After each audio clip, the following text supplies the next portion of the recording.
Hello, we are Team 40 HashCoders and we were part of the internal round of SIH conducted at VESIT. Our problem statement is to build a mobile app that crowdsources water related problems from around a community, open sources data, and displays them on a map. It was given by the Ministry of Jal Shakti. So, as part of the solution, we have implemented a progressive web application which will allow users to be notified about the problems in their area. We have two sources of data. One is that users can come directly on our web app and post water related problems that they're facing around them. And the second is web scraping of data. Since users tend to post such news on Twitter or other social media applications, we decided to allow them to post it directly on the social media, and we would scrape that data and provide it on our web application. The third thing that we've implemented is our classification model.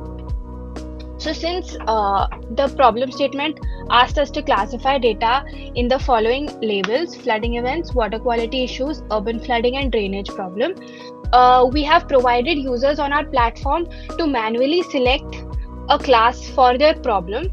But on Twitter, we cannot control that. So, on Twitter, once a user posts an image, that image will be sent through our classification model, which uses CNN, and it will label that image and associate it with one of the labels that we have designed. And we have also created a Flask app that will basically allow us to use the model by creating RESTful endpoints and integrating it with our main web application. So this is our home page of the application. Our app's name is Suraksha. So this is the home page, and let's move on to the news page. So here we can see the posts created by the users, and I'll just switch to create post page. So we have also our application is enabled for dark mode also. So if I switch to dark, we can see that it is still compatible. So if a user comes to the create post page, they can provide the title, description. So title and description would be describing the water problem, and image can be of the related to the water problem that they're facing in their area. And they can also select a category to which the problem belongs. And lastly, they can choose their location. So if they click on locate, their location will be pinpoint, and we will use these lat long to georeference the posts. So later on we can map them, and so in this way we can create a post. Let's come back to the news page. So here we can see all the posts are displayed. So an image, title, category, time at which it was posted, description, location, and the buttons. We also have categories, so we can categorize the posts using the filter the post using the category, city, state, and country.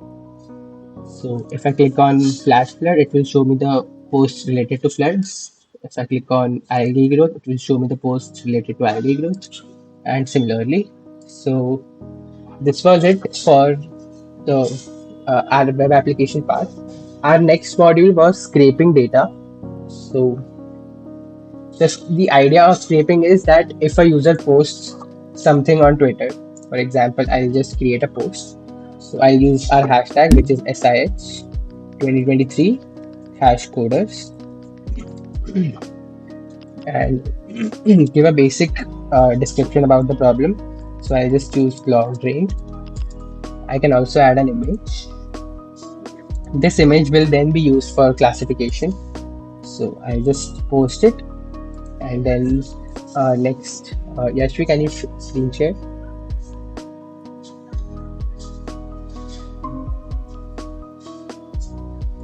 So our final implementation would be automating the scraping part, and so the scraping part would be conducted at the intervals of 5 minutes, so we can get the latest data on our application too.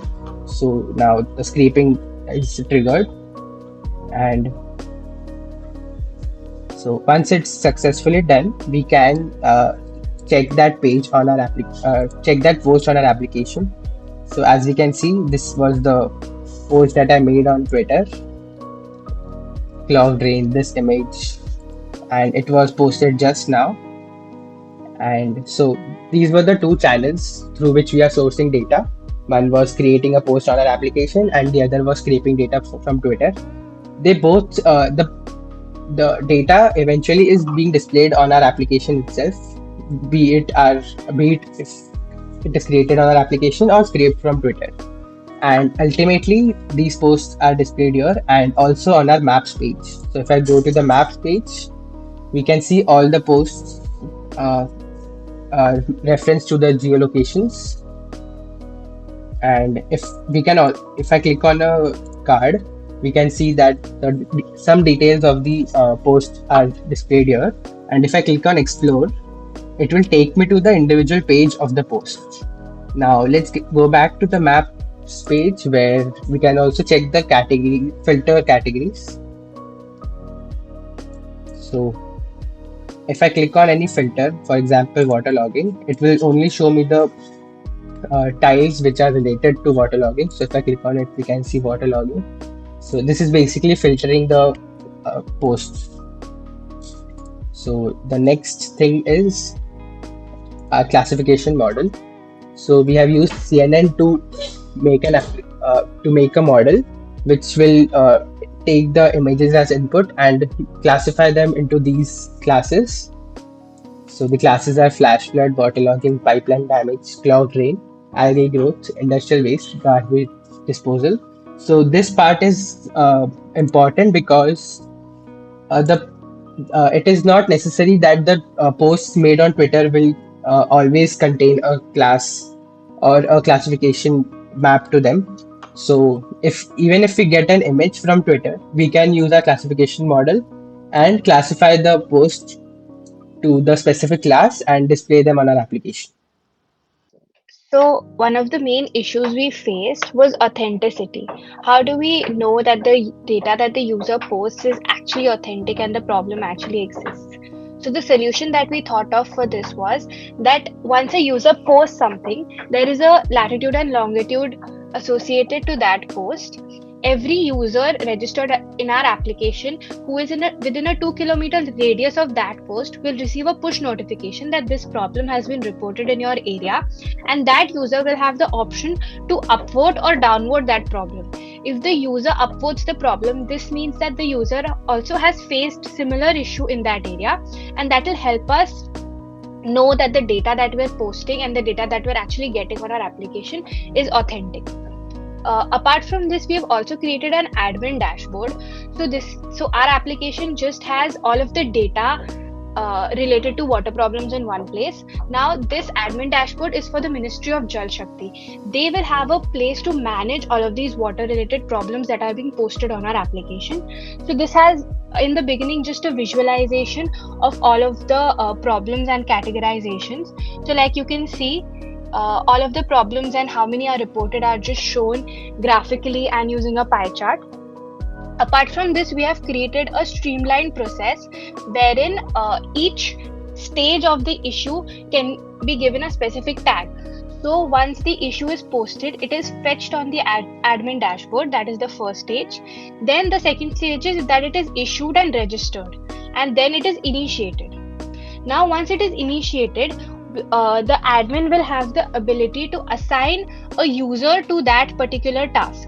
So if you just go to the users page, so in this section, the admin will have the ability to assign issues to a user. So the users will be one level below the admin, and they will be the people who will actually go on site and investigate the issue and solve the issue. So once it is assigned, these users will have the ability to give tags to the issue. So there are tags like work in progress, which means that the issue is being analyzed and being worked upon, solved, which signifies that the issue has been solved, and rejected is when the issue does not exist or if it has been wrongly portrayed. So the next idea that we have thought of is to create a Twitter account, Jal Suraksha, and if anyone tags us on Twitter, that post will be taken up as a post and displayed on our website. And we will also the account will also reply to that tweet stating that this tweet has been posted on our application, providing them the link of that post on our application. And after that, the stages of the issue will also be replied to the tweet. So the user will be notified about the status of their issue.